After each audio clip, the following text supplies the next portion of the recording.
Hello students, welcome to English grammar class. Today I am going to teach you present perfect continuous tense. So before we start the day's lesson, look at the sentence given below. The sentence reads, the teacher has been teaching boys since 11 o'clock. The teacher has been teaching boys since 11 o'clock. Now, in the above sentence, the tense of the verb, that is, has been teaching. What does the phrase has been teaching suggest, or what is the meaning of the sentence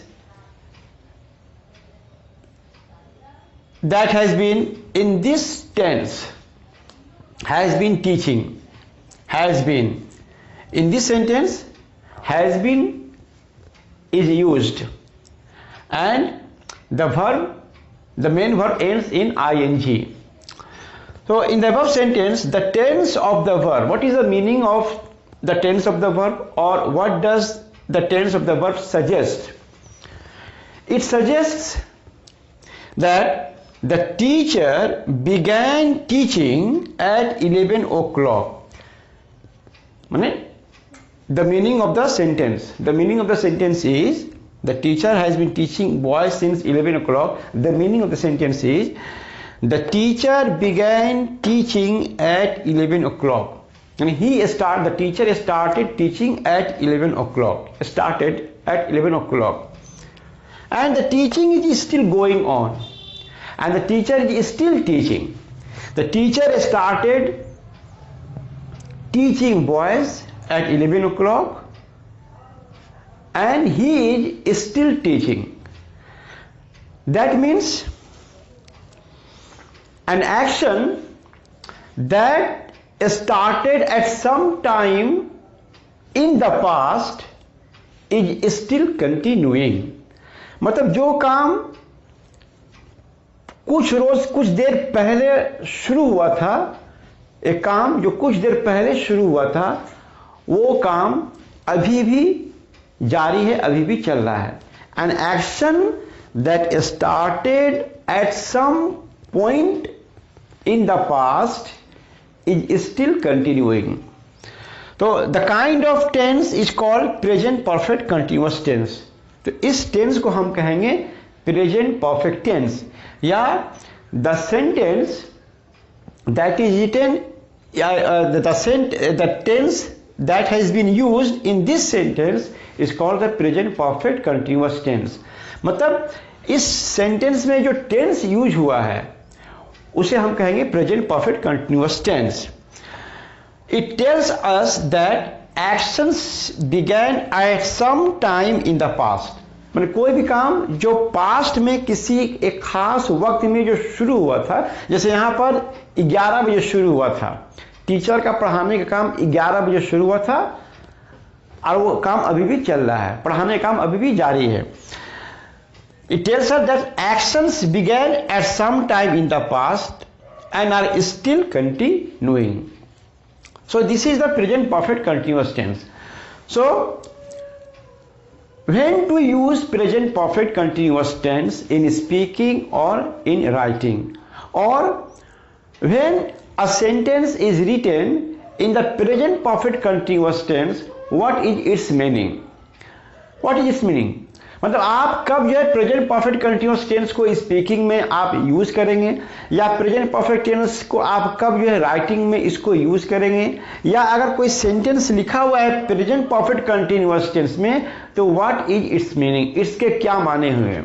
तो present perfect continuous tense में जब कोई sentence लिखा रहेगा तो उसका माने होता है कि जो है एक काम जो है पास्ट में कुछ देर पहले हुआ था और वो काम जो है अभी भी चल रहा है. तो इसको कहते हैं प्रेजेंट परफेक्ट कंटीन्यूअस टेंस। और प्रेजेंट परफेक्ट कंटीन्यूअस टेंस का स्ट्रक्चर क्या होता है? इसमें होता है हैज या हैव, ठीक है, हैज या have plus been plus verb plus ing। This is the structure of has have plus been plus verb plus ing। मैंने हैज का इस्तेमाल आप जानते हैं, ही हैज शी हैज, और हैव का इस्तेमाल भी पता है, I have you have we have. मैंने this has already been told in the present perfect tense में, ये सब बताया जा चुका है। तो हैज हैव का तो मैंने कंसेप्ट आपको पता है। उसके साथ इसमें एक वर्ड लगेगा been, B double been, plus जो वर्ब रहेगा उसके साथ ing का इस्तेमाल होगा। तो ये हुआ प्रेजेंट परफेक्ट कंटीन्यूअस टेंस। तो the teacher has been teaching boys since 11 o'clock का ये मतलब हुआ। और भी हम लोग सेंटेंस बाद में देखेंगे। अच्छा, अब यहां पर मान लीजिए अगर ये सेंटेंस लिखा हुआ है इस तरह से कि the teacher is teaching, the teacher is teaching boys, the teacher is teaching boys, ये तो पता है this is in the present continuous tense. ये प्रेजेंट कंटिन्यूअस टेंस में, प्रेजेंट कंटिन्यूअस टेंस में क्या होता है कि जैसे हमने कहा the teacher is teaching boys, the teacher is teaching boys, इसमें जो स्पीकर होता है वो स्पीकर वो जब बोलता है इस सेंटेंस को, जब बोलेगा तो उसका मतलब वो at the time of speaking उस टीचर को वो काम करते हुए देख रहा है। when a speaker says this sentence, when a speaker says this sentence, it means he is using this sentence, when he sees the teacher teaching in the class। मतलब लेकिन उसको ये नहीं पता है कि टीचर कब से पढ़ा रहा है। जब हम ये तरह का सेंटेंस बोलते हैं टीचर इज टीचिंग बॉय, तो स्पीकर जो है वो ये कहना चाहता है कि now the teacher is teaching, teacher जो अभी जो पढ़ा रहा है, उसको ये पता नहीं होता कि टीचर जो कब से पढ़ा रहा है। लेकिन अगर कोई speaker, when a speaker uses this sentence, the teacher has been teaching boys since 11 o'clock, it means the speaker knows when the teacher started teaching, and he also knows that the action is going on। मतलब present perfect continuous tense में जो sentence होता है उसमें जो speaker होता है बोलने वाला, आखिर देखिए ये सेंटेंस लिखा होता है, इस सेंटेंस को कोई तो कहेगा, तो the teacher has been teaching boy since 11 o'clock, ये तो टीचर कोई कहेगा, तो कहने वाला को ये मालूम रहता है कि एक्शन जो है पास्ट में शुरू हुआ है कुछ देर पहले और वो काम अभी जारी है। लेकिन इसमें क्या होता है, अगर हमें कहें कि बॉयज आर प्लेइंग, तो जो स्पीकर है वो at the moment of seeing the boys playing, उस समय वो इस सेंटेंस को यूज करेगा। माने जब वो देखता है कि बच्चे खेल रहे हैं, अभी हम मैदान में गए, फर्स्ट कहिए कि हम मैदान में गए, अब वहां पर देखिए बच्चे खेल रहे हैं, तो हम बच्चों को खेलते हुए देखे, at the time of speaking वो एक्शन हो रहा है। लेकिन इसमें क्या होता है, इससे पहले से स्पीकर को मालूम होता है। अब हम और कुछ और भी जो है माने एग्जाम्पल्स हम देखते हैं और फिर एक एक एग्जाम्पल को हम उसको क्लियर करके समझते हैं। Now let's see some more examples to understand present perfect continuous tense. Number 1, passengers have been waiting for the bus for 20 minutes. Now in this sentence, passengers have been waiting for the bus for 20 minutes. It means passengers waited at the bus stop 20 minutes before and they are still waiting for the bus. Sentence का मतलब क्या हुआ, मतलब क्या निकला कि passengers waited for the bus before 20 minutes and they are still waiting for the bus to come. And number 2, it has been raining since last night. What does it mean? The raining started last night. The raining started last night and it is still raining. Suppose morning has dawned and the raining is still going on since last night. Number 3, it has been raining for 2 hours. What does it mean? The rain started 2 hours ago and the rain is still falling now. And the rain is still falling now. मतलब 2 घंटा पहले जो है बारिश शुरू हुई और वो बारिश अभी भी हो रही है. Now look one thing, in the sentence number 2 the word since is used, and in the sentence number 3 for is used. For 2 hours since last night. Since and for both are used to mention time. मतलब since और for दोनों ही time को indicate करने के लिए इस्तेमाल होता है. लेकिन there is a difference between the use of since and for in respect of time. Time के इस्तेमाल में सिंस और फॉर में थोड़ा सा फर्क है. फर्क क्या है कि since is used for a specific time. Since is used to mention a specific time. मतलब सिंस का इस्तेमाल वहां करेंगे जब हमको स्पेसिफिक टाइम मालूम रहेगा. और for is used to just mention the quantity of time. मतलब कितना देर से जो है मतलब मैंने कोई काम हो रहा है, इसमें क्वांटिटी ऑफ टाइम रहेगा. तो फॉर का इस्तेमाल होता है, सिंस का इस्तेमाल होता है, सिंस का इस्तेमाल हम लोग करते हैं point of time. Point of time, ठीक है.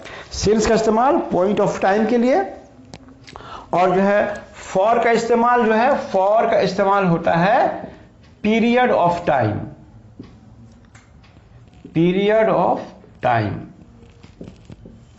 माने क्वांटिटी. जैसे 2 hours, 3 hours, 3 days, 1 week, 1 month, ठीक है. ये फॉर के लिए इस्तेमाल होगा. लेकिन हम बोलेंगे कि सिंस मंडे, तो हम स्पेसिफिक टाइम बता रहे हैं.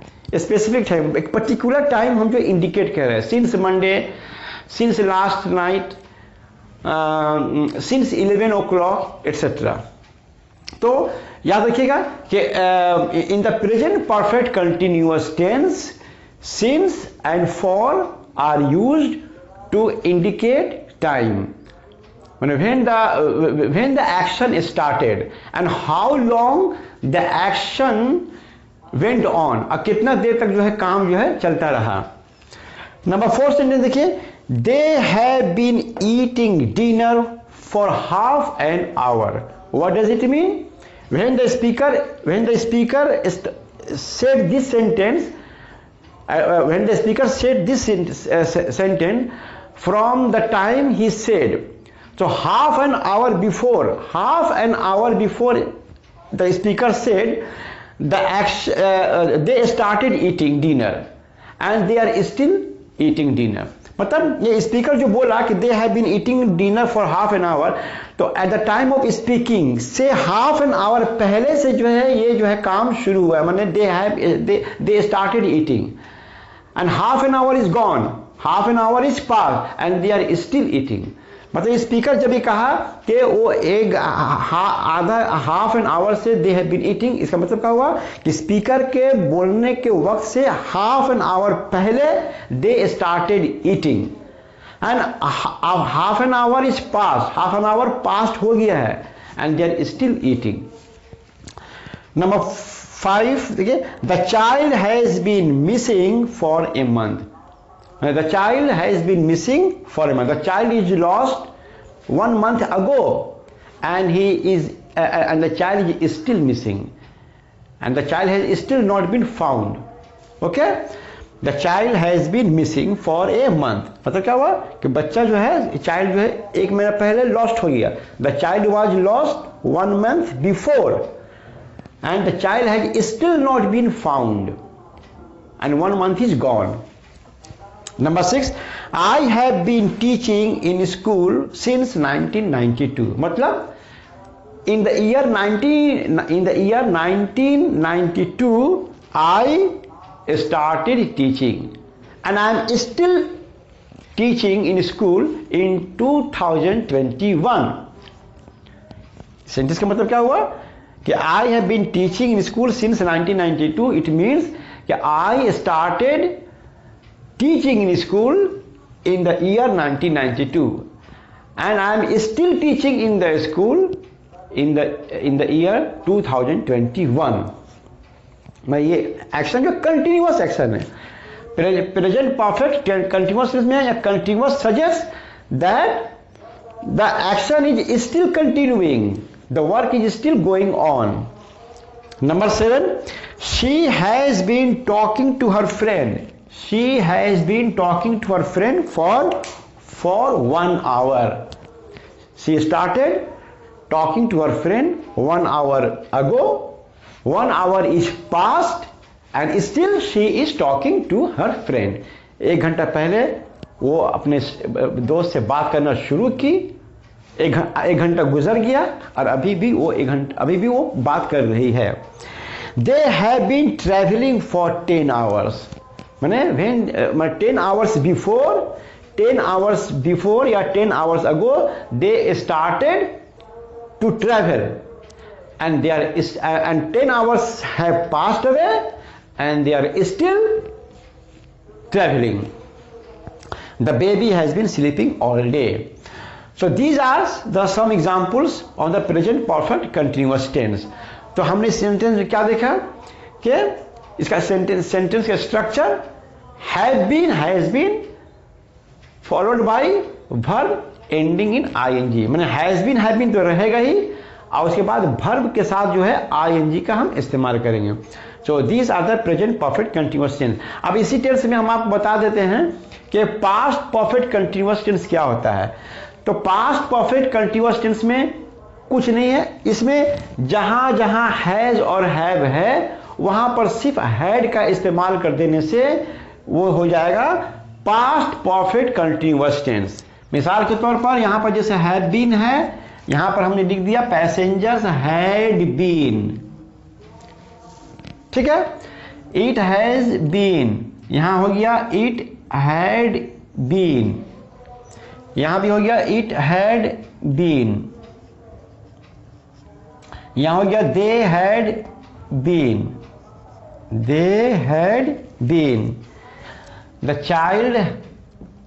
Child had been. अब यहां पर हो गया आई हैड बीन, यहां हो गया शी हैड बीन, यहां हो गया दे हैड बीन, यहां हो गया दे हैड बीन. तो देखिए क्या हो गया, अब ये पास्ट परफेक्ट कंटिन्यूअस हो गया. Passengers had been waiting for the bus for 20 minutes. It had been raining since last night. It had been raining for 2 hours. They had been eating dinner for half an hour. The child had been missing for a month. I had been teaching in school since 1992. She had been talking to her friend for 1 hour. They had been traveling for 10 hours. The baby had been sleeping all day. तो इसका क्या मतलब हुआ, इसका अब sentence का मतलब हुआ कि N action started in the past, an action started in the past and was continuing in the past. जैसे हम प्रेजेंट परफेक्ट कंटिन्यूअस टेंस क्या बोल रहे हैं कि N action started in the past and is still continuing now, and is continuing now. Present में past में काम शुरू हुआ और प्रेजेंट में वो काम जो है कंटिन्यूइंग है. इसमें क्या हुआ पास्ट परफेक्ट कंटिन्यूअस में कि in the past an action started at some point in the past and was continuing in the past. तो अब यहां पर हम लोग प्रेजेंट परफेक्ट टेंस यहां पर हम लोग लिख सकते हैं, ये हो गया आपका पास्ट परफेक्ट कंटिन्यूअस टेंस. तो ये था आज का हमारा lesson present perfect continuous tense और पास्ट परफेक्ट कंटिन्यूअस टेंस. हम उम्मीद करते हैं कि you have got it well. If you have failed to get it, or if you have any problem facing understanding the tense or my lesson, you may write a comment in the comment box so that I may redress your problem in future. Thank you very much.